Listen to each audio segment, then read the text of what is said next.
नमस्कार साथियों की फैक्ट में आप सभी का स्वागत है। उम्मीद करता हूं कि आप सभी लोग बेहतर होंगे। सभी राष्ट्रवादी भाई बहनों से अपील रहेगी कि चैनल को सब्सक्राइब कर लीजिएगा, वीडियो को लाइक करिएगा और अधिक से अधिक लोगों तक शेयर करिएगा। हम लोग बात करने वाले हैं आज उड़ीसा की राजनीति को लेकर के। आप लोगों ने देखा होगा कि पिछले शनिवार यानी 2 तारीख को, पिछले से पिछले शनिवार यानी 2 तारीख को प्रधानमंत्री नरेंद्र मोदी उड़ीसा के संबलपुर में थे। वहां पे आईआईएम की एक नई बिल्डिंग का उद्घाटन होना था। वहां पे नवीन पटनायक भी थे, उड़ीसा के मुख्यमंत्री।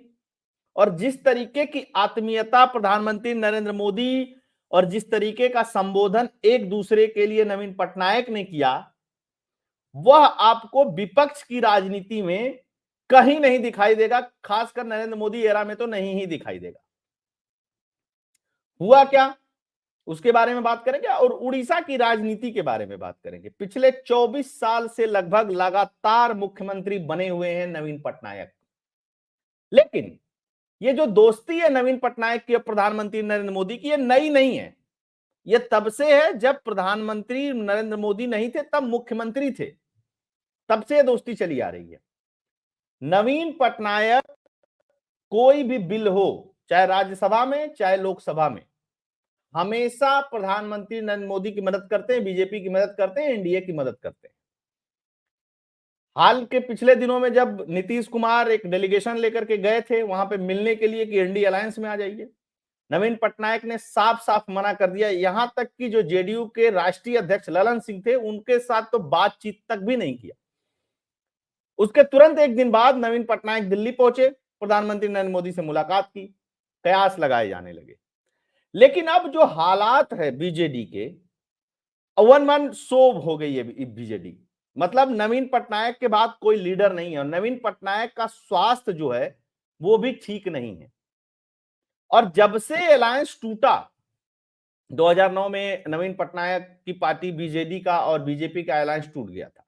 उसके बहुत सारे कारण थे। कुछ लोगों का कहना था कि बीजेपी की मांगे बढ़ रही थी, इसके वजह से कन्वर्जन की भी बातें थी, और भी बजरंग दल के कार्यकर्ताओं पे बहुत सारा कुछ हुआ था, वो भी चीजें थी। बहुत सारा उसमें सब कुछ था, उसमें सबको कैलकुलेट करके 2009 में बीजेडी का और बीजेपी का गठबंधन टूट गया।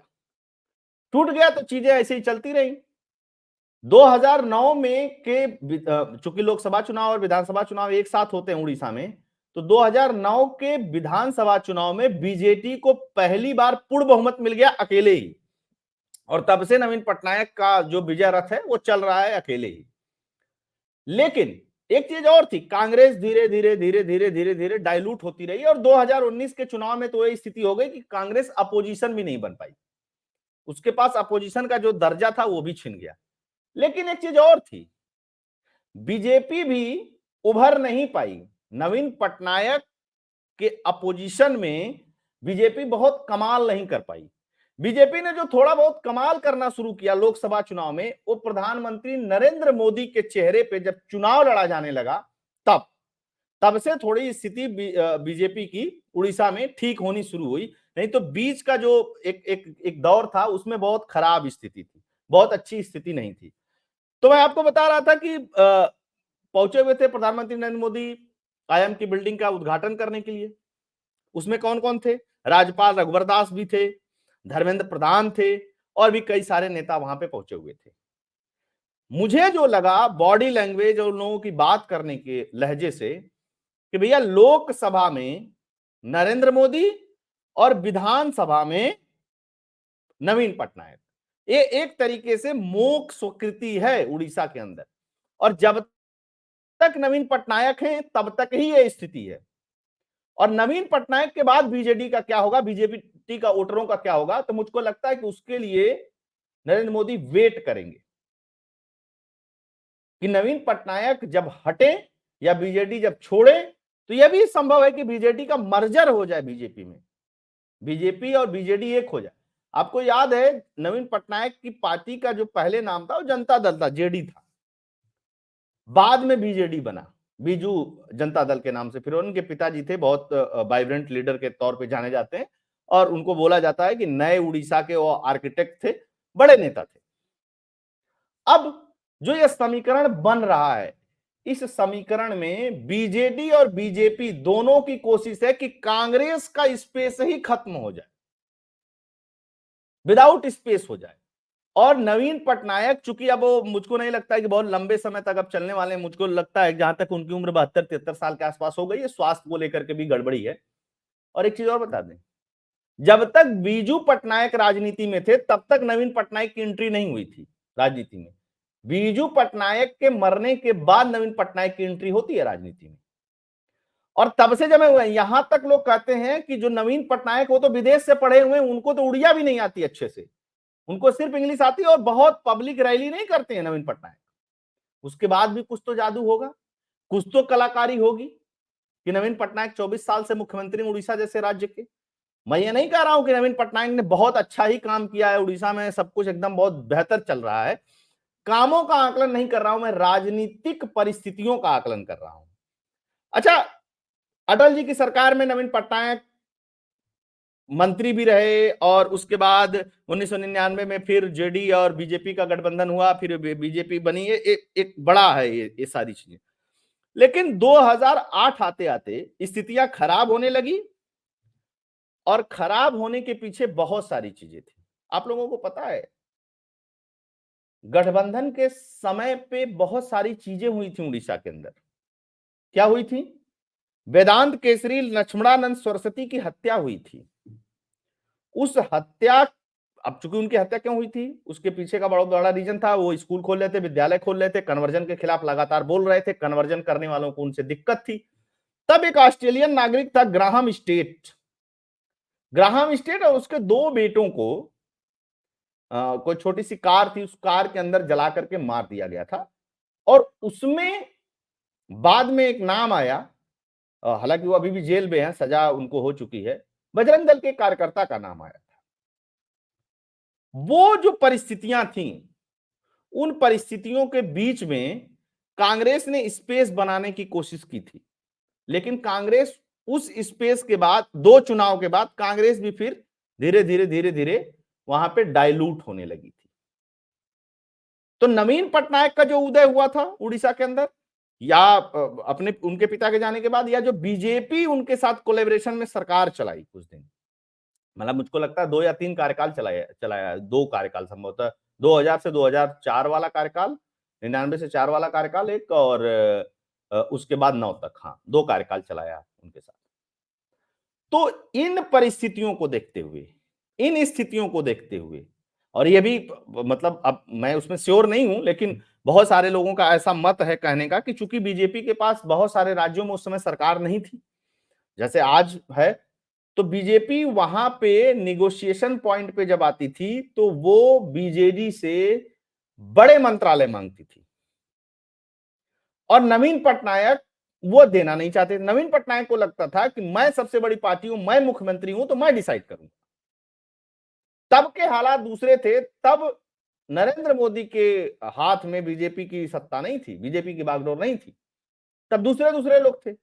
2004 का चुनाव हार चुके थे अटल बिहारी वाजपेयी जी, बहुत सारा उसमें स्कोप था नहीं, चूंकि चुनाव हार चुके थे, अलायंस में लड़े थे, तो सरकार चल गई जैसे तैसे लेकर के। कुछ नेता गए थे नवीन पटनायक से मिलने के लिए, नवीन पटनायक ने उनको घर में नहीं घुसने दिया बीजेपी के, उनको वहीं से लौटा दिया कि नहीं हम आपसे बात नहीं करेंगे। ठीक उसी तरह जिस तरीके से ललन सिंह को लौटा दिया गया कि नहीं हम आपसे बात नहीं करेंगे, हम सिर्फ नीतीश कुमार से बात करेंगे, और वो भी फ्रेंडली बात इसलिए कर लिया नीतीश कुमार से क्योंकि नीतीश कुमार चूंकि बिहार के मुख्यमंत्री थे। 18 साल से नीतीश कुमार भी जमे हुए, वो बात अलग है कि नीतीश कुमार और नवीन पटनायक में बहुत अंतर है। नवीन पटनायक अपने दम पे जमे हुए, नीतीश कुमार इधर उधर से अपना व्यवस्था करके जमे रहते हैं। अब इन सब सारी चीजों के बाद मैं आपको सीटों का प्रोजेक्शंस बताता हूं। 147 सीटें हैं विधानसभा की, और बीजेपी अधिकतम 38 सीट एक बार जीती है, उसके बाद वही 18, 20, 22 इसी के आसपास अटकी रहती है। कभी भी बीजेपी का उदय नहीं हुआ। अब बहुत सारे लोग इस पे कह सकते हैं कि उड़ीसा में बीजेपी पास लीडर नहीं है, या जो लीडर है उनको आगे नहीं बढ़ाया गया, या जो भी उसके पीछे कारण रहे। नरेंद्र मोदी की दोस्ती नवीन पटनायक से अगर प्रभावी होती है उड़ीसा के अंदर, तो उसको आप 2014 से मानेंगे, लेकिन 2014 के पहले बीजेपी की कमान चाहे जिसके पास भी थी, लाल कृष्ण आडवाणी जी के पास, चाहे नितिन गडकरी जी के पास, चाहे राजनाथ सिंह जी के पास, चाहे संघ का जो बैकअप था, उन सब में भी नवीन पटनायक को रिप्लेस करके, इग्नोर करके उड़ीसा के राजनीति में बीजेपी स्पेस नहीं बना पाई। और मैं बता रहा हूं आपको गारंटी के साथ, जब तक नवीन पटनायक हैं, उड़ीसा के विधानसभा में बीजेपी की स्थिति खस्ता हाल ही रहेगी। बीजेपी वहां स्पेस नहीं बना सकती है।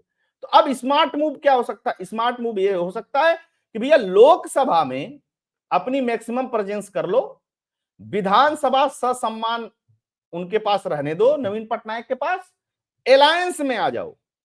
समझिएगा इसको, अलायंस में आने की बात चल रही है। जिस तरीके से दोनों लोग कर रहे हैं, तो हो सकता है कि उड़ीसा की राजनीति में एक समीकरण और देखने को मिले लोकसभा चुनाव से पहले, कि नवीन पटनायक मतलब बीजेडी का और बीजेपी का अलायंस हो गया। अगर बीजेपी और बीजेडी का अलायंस होता है तो उसमें बीजेपी का ही फायदा है, ऐसा नहीं है कि बीजेपी का फायदा नहीं होगा। और दोनों अगर 21 सीटें हैं वहां लोकसभा की, बीजेपी के पास 8 है, नवीन पटनायक के पास 12 है, एक कांग्रेस के पास है, तो अगर अलायंस में आ जाते हैं तो 21 के 21 सीटें जीत जाएंगे। 20 सीटें तो वैसे भी ये लोग जीते हुए हैं, अलग अलग भी लड़ करके। तो 21 के 21 सीटें जीतते हैं, तो मुझको एक हो सकता है कि बीजेपी जो है वो 11 पे लड़ ले, और ये उस पे लड़ ले, और विधानसभा में भी स्थिति हो जाएगी। तो ये भी हो सकता है कि वहां पे बीजेपी और बीजेडी की सरकार भी बन जाए विधानसभा में भी, नवीन पटनायक के जाने के बाद। या हो सकता है कि नवीन पटनायक इस पार्टी को ही सौंप दे बीजेपी को, क्योंकि नवीन पटनायक के बाद कोई बहुत बड़ा नेता नहीं नवीन पटनायक की पार्टी के पास, जो इस तरीके का, अगर कोई बगावत करके भी अगर बाहर जाता है तो उसका कोई बहुत जनाधार नहीं है। क्योंकि अगर कोई व्यक्ति 24-25 साल तक लगातार किसी प्रदेश का मुख्यमंत्री बन जाए और कैडर बेस्ड पार्टी ना हो उसकी,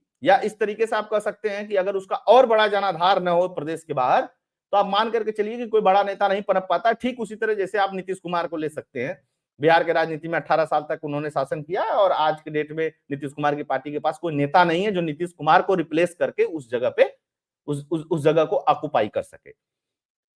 तो ये समझौता अगर होता है तो ये बीजेपी के हित में है लॉन्ग टर्म में। अब ये तो हो नहीं सकता कि बीजेपी कहे कि हम मुख्यमंत्री भी बनाएंगे, हमको लोकसभा में भी चाहिए। और नरेंद्र मोदी मुझको लगता नहीं है कि छेड़ेंगे। क्यों नहीं छेड़ेंगे? क्योंकि जब जब जरूरत पड़ी नवीन पटनायक की, तब तब नवीन पटनायक नरेंद्र मोदी के पीछे खड़े रहे हैं, अपने विधायकों के साथ, अपने सांसदों के साथ, चाहे राज्यसभा के हो चाहे लोकसभा के हो। तो ये है मोटा मोटा उड़ीसा की गणित। और समीकरण अगर बदल जाए तो अचंभा नहीं होगा। आज देख लीजिए एनडीए अलायंस की क्या स्थिति है। आज के दौर में अगर आप चर्चा करेंगे तो एनडीए की स्थिति क्या है, उधर जयंत, नीतीश कुमार, बहुत सारे लोग जो है वो धीरे धीरे ज्वाइन कर रहे हैं, बड़े बड़े नेता भी छोड़ छोड़ करके ज्वाइन कर रहे हैं। कांग्रेस, मुंबई कांग्रेस में भी लोग छोड़ रहे हैं, उड़ीसा में भी छोड़ रहे हैं, हर जगह छोड़ रहे हैं। तो इससे ही भारत के 2024 की जो राजनीति है और उड़ीसा की जो राजनीति है, वो दोनों का ही समीकरण परिलक्षित होता है। अगर गठबंधन हो जाए, कोई नया समीकरण अगर उड़ीसा में बन जाए, तो इसमें कोई अतिशयोक्ति नहीं होगी। आप सभी लोग जुड़े, सभी लोगों का बहुत बहुत आभार। अगर आपको एनालिसिस पसंद आया होगा, उड़ीसा से कोई और जानकारी होगी आपके पास, तो कमेंट के माध्यम से बताइएगा। चैनल के लिए कंट्रीब्यूट भी कर सकते हैं, फोन पे, पेटीएम का नंबर स्क्रीन पे दिया हुआ है। जय हिंद, जय भारत, जय श्री राम।